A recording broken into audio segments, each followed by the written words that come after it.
I'm Mr. Beat. I may teach now, but I still think of myself as a student. Growing up, I was a student in both private and public schools, but I never went to school at home, or I guess the folks call it homeschooling, which means getting an education at home instead of a more traditional school setting. But these days, the trend is that more and more kids are ditching the traditional school setting for learning at home, which makes sense, especially since the COVID-19 pandemic made it so that basically all students were homeschooled with the help of apps like Zoom and Google Classroom. When it comes to curriculum materials available for parents wanting to homeschool their kids, well, there's never been a time in recorded history in which so much was widely available. For some reason, probably since I'm a parent, I am forced to look at ads for homeschooling stuff. And that's how I found out about the Kids Guide.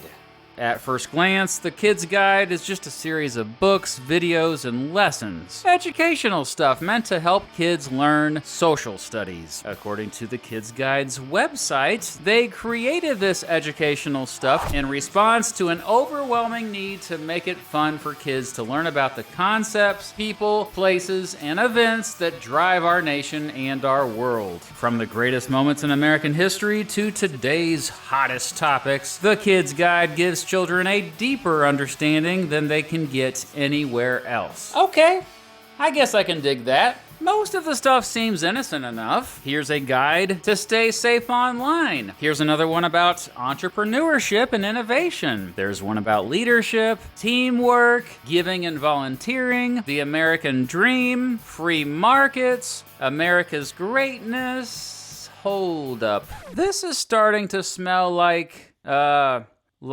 propaganda. Yep. The creators of the Kids Guide are trying to manipulate your children. Now, I already knew it was propaganda. You want to know how I knew?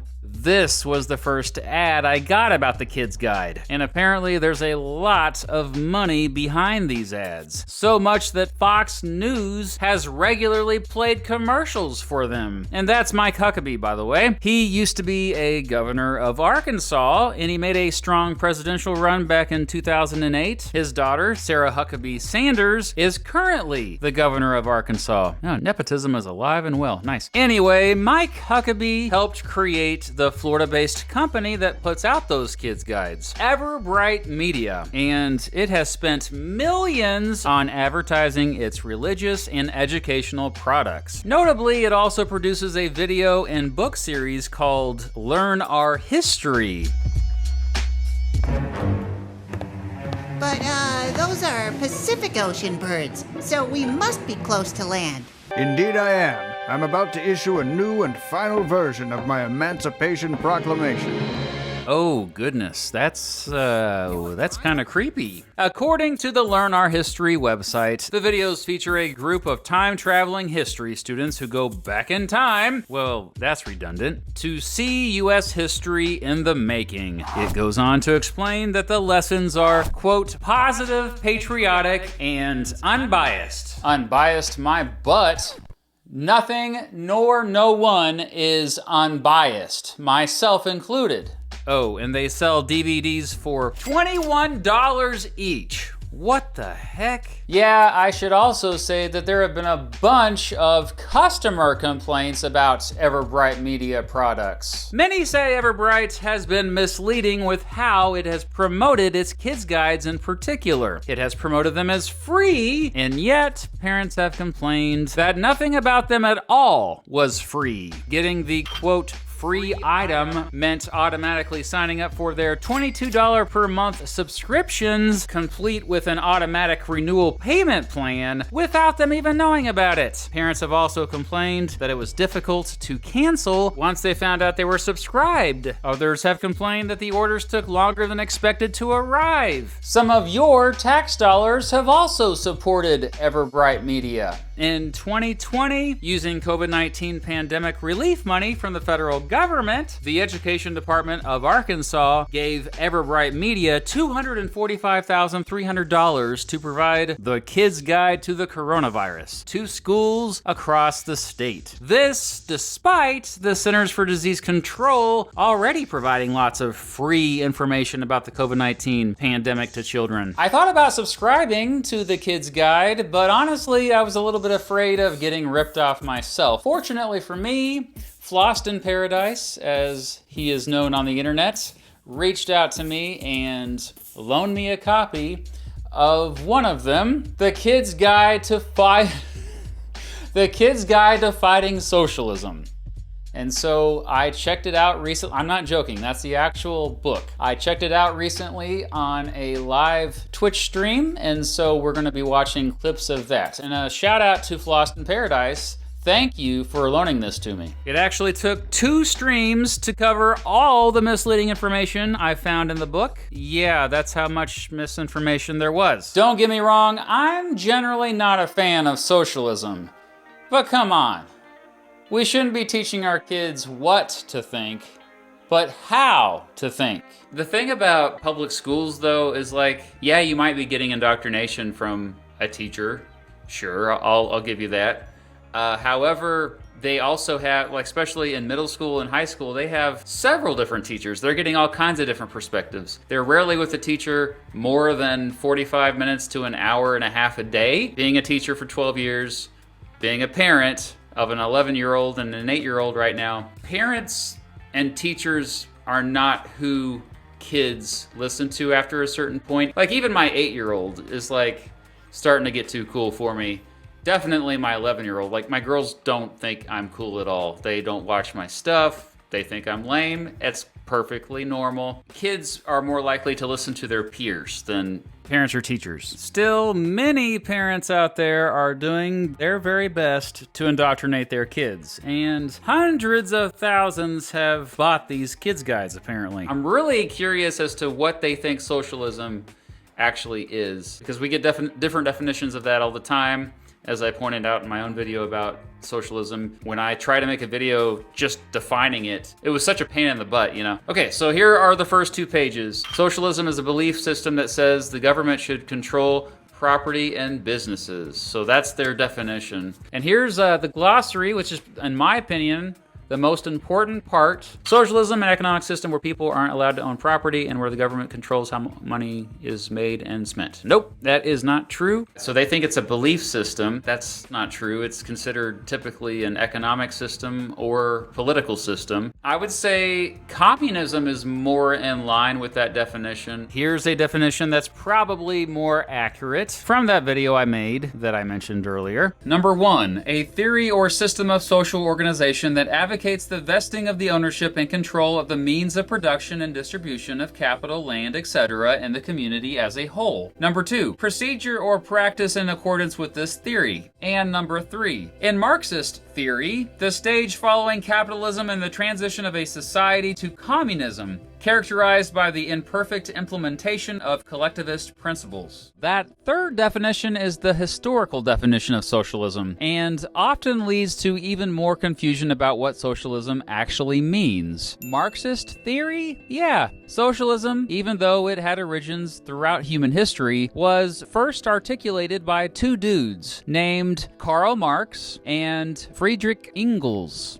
Get it? Marxist, because it was named after him? They were talking about workers mostly. They were talking about the class system always framed around workers and workers not having enough control. And so socialism was basically taking control for the first time and owning the means of production. It's all muddled. There's different definitions. It's so confusing. And that's why I didn't even use those terms. So I would always say command economy versus market economy. Everything in between is a mixed economy. Reading on. Socialism is an authoritarian political system because people aren't allowed to own things for themselves. Okay, that's not true. So you're conflating 2 things that should not be conflated. When we look at authoritarianism, often we've had capitalist authoritarian regimes. China actually is much more capitalist than it used to be, and it's also authoritarian. Going on, it says, instead, socialist governments regulate the economy by taking the money that someone makes and giving it to other people. Every government does that. Literally every government in the entire world taxes. Socialists believe in collectivism instead of individualism. I would argue that the vast majority of human beings actually are okay with collectivism in terms of certain things. We do have a whole category of the economy that we call public goods. Public goods here with the non-excludable, non-rivalrous, such as air and national defense. A public good is basically just a commodity or service that's available to everyone in society. The example we immediately think of oftentimes is public roads, infrastructure, projects, bridges, stuff like that. Socialists don't believe in America's most important values, like individual freedom. Most socialists would say that socialism will give us true freedom. That's what they would argue. Socialists don't believe in the pursuit of happiness. That's one of the most ridiculous things I've ever read in my entire life. Socialism is more popular in America than ever before. I don't think that's true. Yeah, that's not true at all. Nearly all self-identified socialists in the United States were elected in the first few years of the 20th century, including 2 members of Congress, dozens of state legislators, and well over 100 mayors. Socialism was one of the biggest threats to freedom and democracy today. For the first time in nearly 100 years, politicians who call themselves socialists are winning political offices in America. Even the few who identify as, quote, socialist today often add the word democratic before it. Now it seems to be more a bad word than a good word, in my opinion. All right, we got some charts now. An economy is a system for making and using money. No, that's not the definition of an economy. They can't even define economy. That is mind-blowing to me. You can't even get that right. The right definition, by the way, is a system of how we make choices based on scarcity. Oh, look at their chart here. They got, instead of the industry paying the citizen, they've got the government paying the citizen. And the government and the factories are the same thing, basically. This is basically kind of what we already have. In the United States, we have this union of corporations and government. It's pretty closely interlinked, especially if you look at banks, the banking system. I guess we have a socialist society here in the United States already. Under socialism, the government controls businesses and the entire economy. No, that's wrong. It's actually that what they're describing is technically described as a command economy. Command economy. It's top down. A central authority, usually the government, guides the factors of production. There are no command economies in the entire world. Generally, though, the closest we get to a command economy is North Korea, and we've seen how bad that's turned out for them. Command economies do suck. Market economy. I mean, capitalism in its purest form, basically. Consumers generally guide the factors of production. It's bottom up. The United States actually has a mixed economy, which is somewhere between a command economy and a market economy. Pretty much all countries have mixed economies, okay? Property is supposed to be owned and shared by everyone. That sounds more like communism. Everyone is supposed to be equal and no one gets rewarded for working harder than anyone else. Very few people argue that. What people really want when they talk about government intervention in economies is equal opportunities. It's not equality of outcome. Anytime you hear someone saying, oh, you want equality of outcome, they are attacking a straw man. I don't know of anyone who is for equality of outcome. I'm sure they're out there, but I don't know them. So here's a little history here. Okay, it goes into Karl Marx. It started in Europe in the 1800s. During that time, the Industrial Revolution had increased poverty and inequality, so early socialists wanted governments to tax wealthy people. I don't see how kids would like this.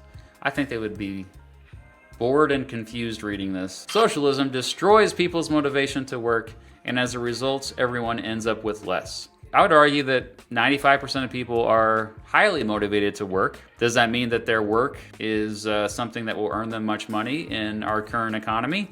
No, but people don't just sit around and do nothing. They want to work.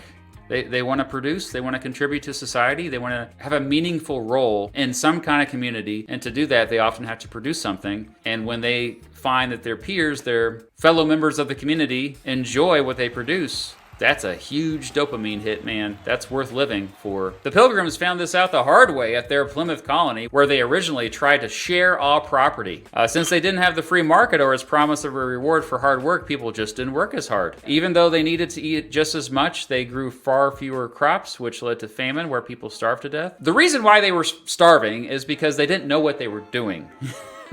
I mean, the soil wasn't that good in modern-day Massachusetts. It still isn't. They just didn't know what they were doing farming-wise when they first got over there. Okay, so I'm pretty confident that here they are referring to the writings of William Bradford, a Puritan and 5-time governor of Plymouth Colony. He once wrote that the Puritan communal system made it so that men, quote, spend their time and strength to work for other men's wives and children without any recompense. Recompense just means reward, by the way. Fair enough, but this was just one dude's observation. What do socialists believe? Socialists talk about everyone being equal, but they actually divide people even more. Instead of making it easier for everyone to become successful, they want to punish those people and make it harder for anyone to succeed. They think that people who work hard in order to live a better life are making it more difficult for other people to do so. This means that socialists see everything as a battle between the rich and the poor. When thinking like that, there is no room for people to see one another as equal because they are so focused on fighting each other. This is just flat out just lies. Look at this kid. Capitalism is the best. Did he really say that? Capitalists believe in individualism. The book defines individualism as the idea that everyone should have the same rights, freedoms, and opportunities. Who is against everyone having the same rights, freedoms, and opportunities? Individualism is the opposite of collectivism. It's the idea that the individual is more important than the collective. Well, they got the definition of collectivism correct, but not individualism. There's like, individualism is the best thing you could ever imagine, where collectivism is the idea that what's good for a group of people is more important than what's good for one person. That's what they did. F, socialism. Oh, F minus, communism. High taxes. You can have high taxes in a capitalist society. Governments control businesses. Yeah, they control businesses in a capitalist society too, you could argue. Although it's more, again, it's more accurate to call it a mixed economy. Promotes corruption. Oh, capitalism does not promote corruption. Okay, interesting. No one can be successful. This is a hoot. Socialism and communism might sound like good ideas at first, because you share everything, right? But they never turn out that way. History shows how countries that turn to socialism always end up worse off. People lose their rights and freedoms as well as their incentive to work hard, and the economy fails. Cuban communists weren't able to run the economy very well. Cuba is famous for still using cars and other technology from the 1950s because communism has stopped its economic process.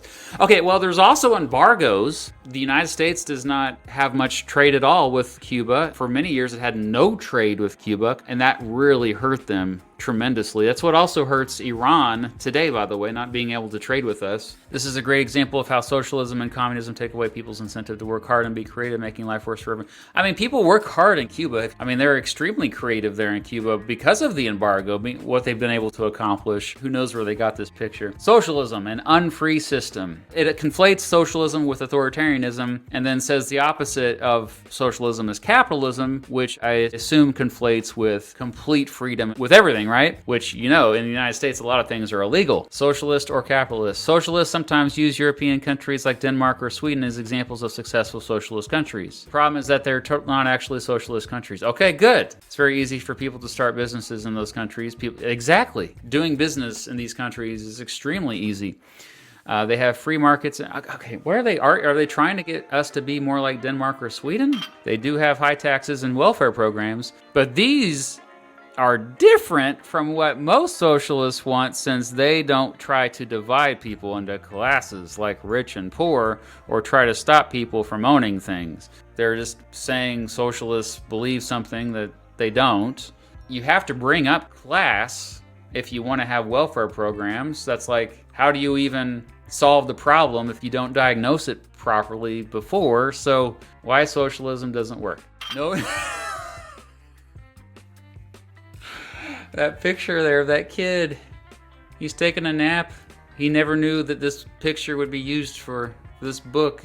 No risk, no reward. Socialists expect the government to take care of people, so they don't have any incentive to work hard or to try and be successful. This makes people lose their motivation to do anything, so socialist economies can't produce any innovations and advancements to make life better. All right, taking from others. For socialism to work, some people have to get something for doing nothing. That means that people who do work hard have to give up what they earn, so they... Look, I'm somebody that I think it's a borderline mental illness because I work a lot. It used to be worse. I realized I wasn't sleeping enough and I wasn't spending enough quality time with my family. And so I decided at that point I was going to do whatever I could to work less. I like to work. I'm always like, okay, what's the next project? What's the next thing I should be working on? That doesn't mean you're a bad person if you're not like me. Our economy rewards that generally, yes, but I think everybody shouldn't feel like they have no value if they don't want to quote unquote work all the time. Also, who cares? If somebody doesn't work, they're still a human being. They still deserve necessities. Without capitalism and the free market, many things that we enjoy and take for granted every day, like airplanes, automobiles, electrical lighting, and internet. Internet is something that was created by the government. Airplanes, a lot of the innovation in the airplane industry came after government intervention. Often government also can provide innovation. That said, generally, markets are better for that. I'm a firm believer of that. I get lots of crap because I say that, but it's true. Even modern medicine owes a debt to the free market. It's quite fascinating that this book brings this up since much of the money pharmaceutical companies get for research and development is from the taxpayer. So when you're saying, oh, the free market gives us antibiotics and life-saving drugs. Well, it's only because the taxpayers have allowed them to, so that's not truly a free market either. How are we going to fight socialism? Socialism makes everyone equal, equally poor and without freedom or opportunity. Man, these are like tired talking points. The same talking points that have been said for... It's like all this stuff is just so predictable. Other ways to fight back. Understand politics and get involved. I mean, if you really understand politics, then you're probably going to be like, well, hold on. I think socialism might just be a meaningless term that's just weaponized in order for politicians to gain clout and to demonize opponents. Understand what socialism really is? Well, this book didn't do a very good job of that. Think for yourself. Yeah, think for yourself. This is good advice. All of this is good advice for the kids, actually, but it might actually hurt the makers of this book. We have more freedom and opportunity than anywhere else in the world. So this map quickly shows you that the United States actually is not the most free country in the world. If you compare just the United States and Canada, Canada has a higher score than the United States. Australia, which has the reputation as being the place, where they have really strict gun laws, is considered a more free country than the United States. So Finland is even more free than Australia. I think we need to really think about that term freedom more critically. Not only that, the United States ranks 27th according to the Global Social Mobility Index, which measures how likely it is to be born in a country and work your way up the socioeconomic ladder. In other words, the index implies that it's more difficult to go from being poor to rich in the United States than it is in 26 other countries. Answering questions about capitalism. Even though it works best for everyone, lots of people criticize capitalism and the free market. Here's how to answer. Okay. Rich people should pay higher taxes and share their wealth. Higher taxes are actually bad for everyone, since they leave people with less money to spend and invest. In the free market, rich people already share their wealth by spending money to buy... No, that's the problem. See, what often happens is super wealthy people, they hide their income and call it investments, reinvestments into their company or companies. What they do instead of having a higher income is they transfer it to assets. All of these assets, all of this wealth held by these super wealthy people is just sitting there. It's not really reinvested. They're hoarding wealth that's not helping anyone. And when you are super wealthy, you can only buy so many things for yourself. So you're not going to really help the overall economy that much after you reach a certain point in wealth. American democracy multiplies wealth. Okay, so now they're talking about democracy. I thought we were talking about economics. They say capitalism has given us democracy, but they don't even connect it in this article here. They just say, capitalism's great, it's brought a lot of wealth, and then they go on to say, also, American democracy is great, and it makes us better off. So they're just kind of lumping two things together, I guess because it sounds good. So that was just a sample of what Mike Huckabee's Ever Bright Media is all about. But remember, there's a lot more out there from his company that's trying to indoctrinate your children. Ironically, the Kids Guide recently released this video. Parents, a frightening battle to brainwash your children is raging its way through America's classrooms and media, and we are losing the battle for the hearts and minds of our kids. That's why Mike Huckabee's team created the Kids Guide to Fighting Indoctrination. This essential guide helps kids spot the signs of indoctrination and gives them the tools to fight back. It's great for parents too, and right now you can get it for free. This may be your last chance to protect your kids before it's too late. Yeah, talk about a lack of self-awareness. The whole point of Everbright Media seems to be to indoctrinate children. Duh. I taught in public school classrooms for 12 years. Never did I see any evidence of teachers trying to, quote, brainwash or, quote, indoctrinate students. Again, more than anything, we went out of our way to teach students how to think, not what to think. That said, even if you wanted to indoctrinate your kids, the kids' guides actually probably wouldn't do that very well. They're kind of boring, and the Learn Our History videos?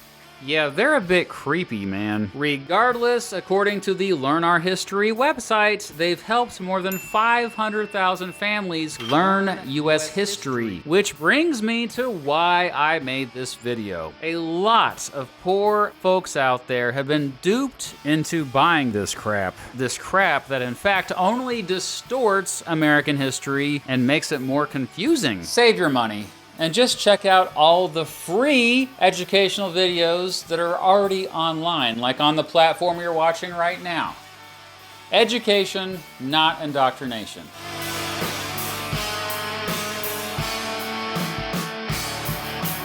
But what do you think?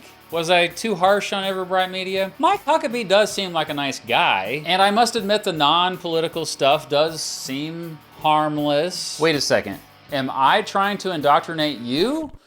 Well, I have another video here about how to find out if something is true. Maybe that will help you decide if I'm acting in good faith.